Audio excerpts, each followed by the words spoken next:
जय श्री राम मित्रों, मैं आप सभी भक्तों का आध्यात्म की दुनिया में हार्दिक स्वागत करती हूँ। मित्रों, आज हम इस वीडियो में हमारे पवित्र हिंदू धर्म से जुड़े कुछ ऐसे रहस्यमय ज्ञान से आपको अवगत कराएंगे जिसके बारे में आप शायद नहीं जानते होंगे। दोस्तों, हिंदू धर्म वेदों पर आधारित धर्म है। वेदों से ही स्मृति और पुराणों की उत्पत्ति हुई है। वेदों के सार को उपनिषद और उपनिषदों के सार को गीता कहते हैं। श्रुति के अंतर्गत वेद आते हैं, बाकी सभी ग्रंथ स्मृति ग्रंथ हैं। रामायण और महाभारत इतिहास ग्रंथ हैं। वेद की प्राचीन काल की परंपरा के चलते कई सारे रहस्यमय ज्ञान या पंथों का उद्भव होता गया और इनमें कई तरह के संशोधन भी हुए। दरअसल ये ज्ञान को एक व्यवस्थित रूप देने की कवायद थी। आइए हम जानते हैं कि वेदों से उत्पन्न इस ज्ञान के कितने रहस्यमय ज्ञान विकसित हो गए हैं। नंबर 1, गीता। वेदों के ज्ञान को नए तरीके से किसी ने व्यवस्थित किया है तो वह है भगवान श्री कृष्ण। वेदों के सार को वेदांत या उपनिषद कहते हैं और उसके भी सार तत्व को गीता में समेटा गया है। गीता में भक्ति, ज्ञान और कर्म मार्ग की चर्चा की गई है। उसमें यम, नियम और धर्म कर्म के बारे में भी बताया गया है। गीता ही कहती है कि ब्रह्मा ईश्वर एक ही हैं। गीता को बार बार पढ़ेंगे तो आपके समक्ष इसके ज्ञान का रहस्य खुलता जाएगा। नंबर 2, योग। वेदों से ही योग की उत्पत्ति हुई है। समय समय पर इस योग को कई ऋषि मुनियों ने व्यवस्थित रूप दिया है। आदि देव शिव और गुरु दत्तात्रेय को योग का जनक माना गया है। शिव के 7 शिष्यों ने ही योग को संपूर्ण धरती पर प्रचारित किया है। योग का प्रत्येक धर्म पर गहरा प्रभाव देखने को मिलता है। भगवान श्री कृष्ण को योगेश्वर कहा गया है। वशिष्ठ, पराशर, व्यास, अष्टावक्र के बाद पतंजलि और गुरु गोरखनाथ ने योग को एक व्यवस्थित रूप दिया है। योग का उपदेश सर्वप्रथम हिरण्यगर्भ ब्रह्मा ने सनकादिकों को और उनके पश्चात विवस्वान सूर्य को दिया। बाद में यह 2 शाखाओं में विभक्त हो गया, एक ब्रह्मा योग और दूसरा कर्म योग। ब्रह्मा योग की परंपरा सनक, सनंदन, सनातन, कपिल, आसुरी, वोढु और पंचशिख नारद, शुक्रादिकों के ने शुरू की थी। यह ब्रह्मा योग लोगों के बीच में ज्ञान, अध्यात्म और सांख्य योग नाम से प्रसिद्ध हुआ। दूसरी कर्मयोग की परंपरा विवस्वान की है। विवस्वान ने मनु को, मनु ने इक्ष्वाकु को, इक्ष्वाकु ने राज ऋषियों को एवं प्रजाओं को योग का उपदेश दिया। मेरे द्वारा कही गई सभी बातों का वेद और पुराणों में उल्लेख मिलता है। वेद को संसार की प्रथम पुस्तक माना जाता है, जिसका उत्पत्ति काल लगभग 10,000 वर्ष पूर्व का माना जाता है। पुरातत्ववेताओं के अनुसार योग की उत्पत्ति 5000 ईस्वी पूर्व में हुई। गुरु शिष्य परंपरा के द्वारा योग का ज्ञान परंपरागत तौर पर एक पीढ़ी से दूसरी पीढ़ी को मिलता रहा। भारतीय योग जानकारों के अनुसार योग की उत्पत्ति भारत में लगभग 5000 वर्ष से भी अधिक समय पहले हुई थी। योग की सबसे आश्चर्यजनक खोज 1920 की शुरुआत में हुई। 1920 में पुरातत्व वैज्ञानिकों ने सिंधु सरस्वती सभ्यता को खोजा था, जिसमें प्राचीन हिंदू धर्म और योग की परंपरा होने के सबूत मिलते हैं। सिंधु घाटी सभ्यता को 3300 से 1700 BCE पुराना माना जाता है। पतंजलि का योग सूत्र योग का सबसे उत्तम ग्रंथ है। भगवान कृष्ण ने योग के 3 प्रकार बताए हैं, ज्ञान योग, कर्म योग और भक्ति योग, जबकि योग प्रदीप में योग के 10 प्रकार बताए गए हैं। नंबर 1 राजयोग, नंबर 2 अष्टांग योग, नंबर 3 हठ योग, नंबर 4 लय योग, नंबर 5 ध्यान योग, नंबर 6 भक्ति योग, नंबर 7 क्रिया योग, नंबर 8 मंत्र योग, नंबर 9 कर्म योग और नंबर 10 ज्ञान योग। इसके अलावा होते हैं धर्म योग, तंत्र योग, नाद योग आदि। नंबर 3 आयुर्वेद। आयुर्वेद हमारे ऋषि मुनियों द्वारा दिया गया अनमोल उपहार है। आयुर्वेद शब्द 2 शब्दों आयुष प्लस वेद से मिलकर बना है, जिसका अर्थ है जीवन विज्ञान। संसार की प्राचीनतम पुस्तक ऋग्वेद में भी आयुर्वेद के अति महत्वपूर्ण सिद्धांतों का वर्णन है। आयुर्वेद अथर्ववेद का उपवेद एवं विश्व का आदि चिकित्सा विज्ञान है। आयुर्वेद के प्रथम उपदेशक धन्वंतरी ऋषि को माना जाता है। उनके बाद कई ऋषियों और मुनियों ने आयुर्वेद का प्रचार प्रसार किया है। बाद में चैवन, सुश्रुत और चरक ऋषि का नाम उल्लेखनीय है। चरक मत के अनुसार मृत्युलोक में आयुर्वेद के अवतरण के साथ अग्निवेश का नाम उल्लेखनीय है। सर्वप्रथम ब्रह्मा से प्रजापति ने, प्रजापति से अश्विनी कुमारों ने, उनसे इंद्र ने और इंद्र से भारद्वाज ने आयुर्वेद का अध्ययन किया। फिर तदंतर पुनः वसु, आत्रेय ने अग्निवेश, भेल जतु, पराशर, हारित और शारपाणी नामक 6 शिष्यों को आयुर्वेद का उपदेश दिया। इन 6 शिष्यों में सबसे अधिक बुद्धिमान अग्निवेश ने सर्वप्रथम एक संहिता का निर्माण किया, अग्निवेश तंत्र का, जिसका प्रतिसंस्कार बाद में चरक ने किया और उसका नाम चरक संहिता पड़ा, जो आयुर्वेद का आधार स्तंभ है। सुश्रुत के अनुसार काशीराज देवीदास के रूप में अवतरित भगवान धन्वंतरी के पास अन्य महर्षियों के साथ सुश्रुत जब आयुर्वेद का अध्ययन करने हेतु गए और उनसे निवेदन किया, उस समय भगवान धन्वंतरी ने उन लोगों को उपदेश देते हुए कहा कि सर्वप्रथम स्वयं ब्रह्मा ने अथर्ववेद के उपवेद आयुर्वेद को एक सहस्त्र अध्याय 7 श्लोकों में प्रकाशित किया। धन्वंतरी ने कहा कि ब्रह्मा से दक्ष प्रजापति, उनसे अश्विनी कुमार तथा उनसे इंद्र ने आयुर्वेद का अध्ययन किया। चरक संहिता तथा सुश्रुत संहिता में वर्णित इतिहास एवं आयुर्वेद के अवतरण के क्रम में क्रमशः आत्रेय संप्रदाय तथा धन्वंतरी संप्रदाय ही मान्य है। नंबर 4, षड दर्शन। 6 भारतीय दर्शन की उत्पत्ति भी वेदों से है। ये दर्शन है नंबर 1 न्याय, नंबर 2 वैशेषिक, नंबर 3 मीमांसा, नंबर 4 सांख्य, नंबर 5 वेदांत और नंबर 6 योग। सांख्य एवं द्वैतवादी दर्शन है। महर्षि वादरायण, जो संभवतः वेदव्यास ही हैं, जो ब्रह्मा सूत्र और उपनिषद वेदांत दर्शन के मूल स्रोत हैं। महर्षि पंतजलि का योग सूत्र योग दर्शन का प्रथम व्यवस्थित और वैज्ञानिक अध्ययन है। वैशेषिक दर्शन के प्रणेता महर्षि कणाद ने इस दार्शनिक मत द्वारा ऐसे धर्म की प्रतिष्ठा का ध्येय रखा है जो भौतिक जीवन को बेहतर बनाए और लोकोत्तर जीवन में मोक्ष का साधन हो। न्याय दर्शन नाम से तर्क प्रधान इस प्रत्यक्ष विज्ञान की शुरुआत करने वाले अक्षपाद गौतम है। नंबर 5 ज्योतिष। ज्योतिष विज्ञान के कई अंग हैं, जैसे सामुद्रिक शास्त्र, हस्तरेखा विज्ञान, लाल किताब, अंक शास्त्र, अंगूठा शास्त्र, ताड़पत्र विज्ञान, नंदी नाड़ी ज्योतिष, पंचपक्षी सिद्धांत, नक्षत्र ज्योतिष, वैदिक ज्योतिष, रमल शास्त्र और पांचा विज्ञान आदि। भारत की इस प्राचीन विद्या के माध्यम से जहां अंतरिक्ष, मौसम और भूगर्भ की जानकारी हासिल की जाती है, वहीं इसके माध्यम से व्यक्ति का भूत और भविष्य भी जाना जा सकता है। वेदों के 6 अंग हैं, जिन्हें वेदांग कहा गया है। इन 6 अंगों में से एक ज्योतिष है। वेदों और महाभारत आदि ग्रंथों में नक्षत्र विज्ञान अधिक प्रचलित था। ऋग्वेद में ज्योतिष से संबंधित 30 श्लोक हैं, यजुर्वेद में 44 तथा अथर्ववेद में 162 श्लोक हैं। यूरेनस को एक राशि में आने के लिए 84 वर्ष, नेपच्यून को 1648 वर्ष तथा प्लूटो को 2844 वर्षों का समय लगता है। वैदिक ज्ञान के बल पर भारत में एक से बढ़कर एक खगोल शास्त्री, ज्योतिष एवं भविष्य वक्ता हुए हैं। इनमें गर्ग, आर्यभट्ट, भृगु, बृहस्पति, कश्यप, पराशर, वराहमिहिर, पित्रायुष और वेदनाथ आदि प्रमुख हैं। ज्योतिष शास्त्र के 3 प्रमुख भेद हैं, सिद्धांत ज्योतिष, संहिता ज्योतिष और होरा शास्त्र।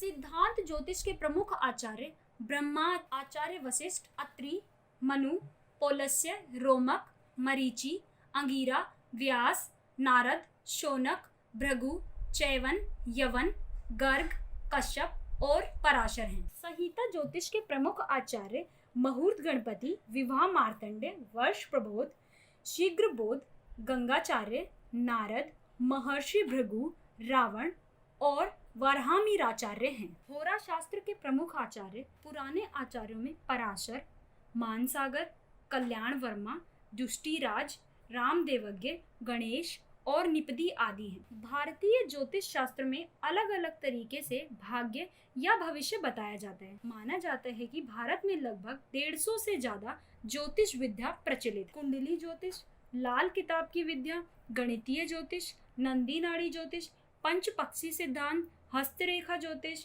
नक्षत्र ज्योतिष, अंगूठा शास्त्र, सामुद्रिक विद्या, रमल शास्त्र और वैदिक ज्योतिष आदि। नंबर 6 वास्तुशास्त्र। वास्तुशास्त्र की उत्पत्ति भी वेदों से ही हुई है। वास्तुशास्त्र के अनुसार ही यज्ञ मंडप, मंदिर, देवालय, घर और शहर का निर्माण किया जाता है। यदि शहर निर्माण में वास्तु का ध्यान नहीं रखा गया है तो उस शहर की आबो हवा ठीक नहीं रहती, जिसके चलते मानसिक कलेश उत्पन्न होता है। वास्तु विज्ञान का स्पष्ट अर्थ है चारों दिशाओं से मिलने वाली ऊर्जा तरंगों का संतुलन। यदि ये तरंगे संतुलित रूप से आपको प्राप्त हो रही हैं तो घर में स्वास्थ्य व शांति बनी रहेगी। घर बनाने या लेने में तिथि, माह और नक्षत्रों पर विचार करने के बाद ही उसके वास्तु दशा और दिशा पर विचार किया जाता है। जीवन में सुख और दुख का कारण घर और शहर का चयन होता है। दक्षिण भारत में वास्तु विज्ञान की नींव मैं दानव ने रखी थी, तो उत्तर भारत में विश्वकर्मा ने। दोनों को ही शिल्पकार, निर्माणकर्ता और यंत्र निर्माता माना जाता है। भृगु, अत्रि, वशिष्ठ, विश्वकर्मा, मैं, नारद, नग्रजीत, भगवान शंकर, इंद्र, ब्रह्मा, कुमार, नंदीश्वर, शौनक, गर्ग, वासुदेव, अनिरुद्ध, शुक्र तथा बृहस्पति, ये 18 वास्तुशास्त्र के उपदेष्टा माने गए हैं। इन्होंने ही महाराज मनु को वास्तु का उपदेश दिया था। वास्तु का विवरण अथर्ववेद में भी मिलता है।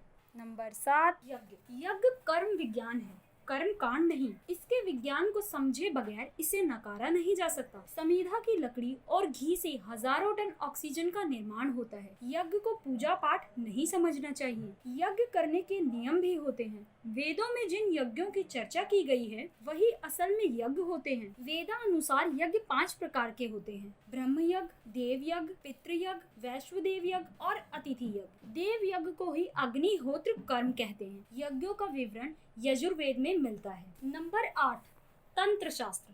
तंत्र एक रहस्यमयी विद्या है। हिंदू धर्म के साथ ही बौद्ध और जैन धर्म में भी इस विद्या का प्रचलन है। तंत्र को मूलतः शैव आगम शास्त्रों से जोड़कर देखा जाता है, लेकिन इसका मूल अथर्ववेद में पाया जाता है।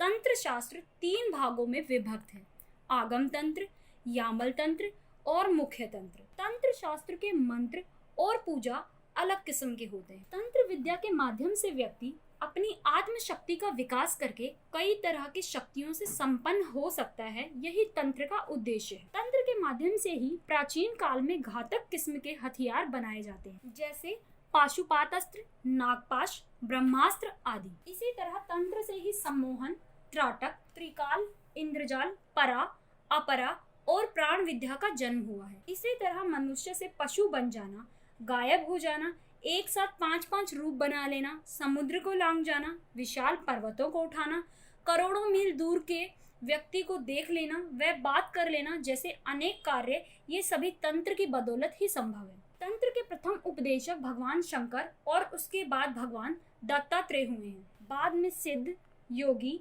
शाक्तक और नाथ परंपरा का प्रचलन रहा। तंत्र का मांस, मदिरा और संभोग से किसी भी प्रकार का संबंध नहीं है। जो व्यक्ति इस तरह के घोर कर्म में लिप्त हैं, वह कभी तांत्रिक नहीं बन सकता। तंत्र को इसी तरह के लोगों ने बदनाम कर दिया है। तांत्रिक साधना का मूल उद्देश्य सिद्धि से साक्षात्कार करना है। इसके लिए अंतर्मुखी होकर साधनाएं की जाती है। तांत्रिक साधना को साधारणतः 3 मार्ग, वाम मार्ग, दक्षिण मार्ग और मध्यम मार्ग कहा गया है। तंत्र विज्ञान, जिसमें यंत्रों के स्थान पर मानव अंतराल में रहने वाली विद्युत शक्ति को कुछ ऐसी विशेषता संपन्न बनाया जाता है जिससे प्रकृति से सूक्ष्म परमाणु उसी स्थिति में परिणत हो जाते हैं जिसमें कि मनुष्य चाहता है। पदार्थों की रचना, परिवर्तन और विनाश का बड़ा भारी काम बिना किन्हीं यंत्रों की सहायता के तंत्र द्वारा हो सकता है। विज्ञान के इस तंत्र भाग को सावित्री विज्ञान, तंत्र साधना, वाम मार्ग आदि नामों से पुकारते हैं। तंत्र शास्त्र में जो 5 प्रकार की साधना बतलाई गई है, उसमें मुद्रा साधन बड़े महत्व का और श्रेष्ठ है। मुद्रा में आसन, प्राणायाम, ध्यान आदि योग की सभी क्रियाओं का समावेश होता है। नंबर 9, मंत्र मार्ग। मंत्र साधना भी कई प्रकार की होती है। मंत्र से किसी देवी या देवता को साधा जाता है। मंत्र का अर्थ है मन को एक तंत्र में लाना। मन जब मंत्र के अधीन हो जाता है तब वह सिद्ध होने लगता है। मंत्र साधना भौतिक बाधाओं का आध्यात्मिक उपचार है। मुख्यतः 3 प्रकार के मंत्र होते हैं: वैदिक मंत्र, तांत्रिक मंत्र और शाबर मंत्र। मंत्र जप के भेद: वाचिक जप, मानस जप और उपासु जप। वाचिक जप में ऊंचे स्वर में स्पष्ट शब्दों में मंत्र का उच्चारण किया जाता है। मानस जप का अर्थ मन ही मन जप करना। उपासु जप का अर्थ जिसमें जप करने वाले की जीभ या ओष्ठ हिलते हुए दिखाई देते हैं। लेकिन आवाज नहीं सुनाई देती। बिल्कुल धीमी गति में जप करना ही उपाशु जप है। नंबर 10, जाति स्मरण मार्ग। पूर्व जन्म को जानने का यह मार्ग है। जब चित्त स्थिर हो जाए अर्थात मन भटकना छोड़कर एकाग्र होकर श्वासों में ही स्थिर रहने लगे, तब जाति स्मरण का प्रयोग करना चाहिए। जाति स्मरण के प्रयोग के लिए ध्यान को जारी रखते हुए आप जब भी बिस्तर पर सोने जाएं, तब आंखें बंद करके उल्टे क्रम में अपनी दिनचर्या के घटनाक्रम को याद करें। जैसे सोने से पूर्व आप क्या कर रहे थे, फिर उससे पूर्व क्या कर रहे थे।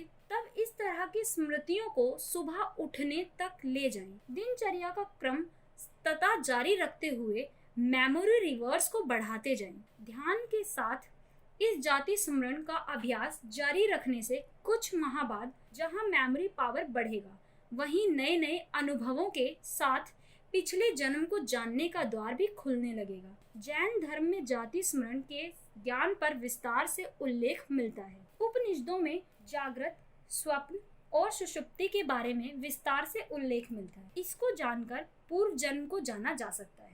हमारा संपूर्ण जीवन स्मृति विस्मृति के चक्र में फंसा रहता है। उम्र के साथ स्मृति का घटना शुरू होता है, जो कि एक प्राकृतिक प्रक्रिया है। अगले जन्म की तैयारी के लिए यदि मोह माया या राग द्वेष ज्यादा है तो समझो स्मृति भी मजबूत हो सकती है। व्यक्ति स्मृति मुक्त होता है तभी प्रकृति उसे दूसरा गर्भ उपलब्ध कराती है। लेकिन पिछले जन्म की सभी स्मृतियां बीज रूप में कारण शरीर के चित्त में संग्रहित रहती हैं। विस्मृति या भूलना इसलिए जरूरी होता है कि यह जीवन के अनेक कलेशों से मुक्ति का उपाय है। योग में अष्ट सिद्धि के अलावा अन्य 40 प्रकार की सिद्धियों का वर्णन मिलता है। उनमें से एक है पूर्व जन्म ज्ञान सिद्धि योग। इस योग की साधना करने से व्यक्ति को अपने अगले पिछले सारे जन्मों का ज्ञान होने लगता है।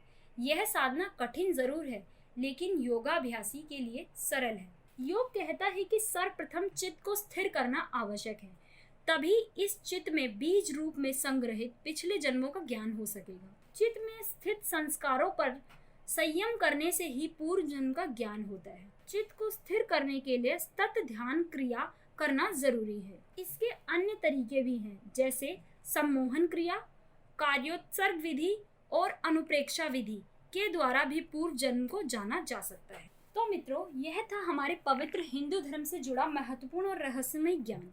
यदि आपको यह ज्ञान लाभदायक लगा हो तो इस वीडियो को ज़्यादा से ज़्यादा लोगों तक पहुंचाएं और साथ ही वीडियो को लाइक करें और चैनल को सब्सक्राइब करें और साथ ही दिए घंटी के बटन को अवश्य दबाएं, जिससे कि हमारी वीडियो से जुड़ी जानकारी आपको प्राप्त होती रहे। जय श्री राम।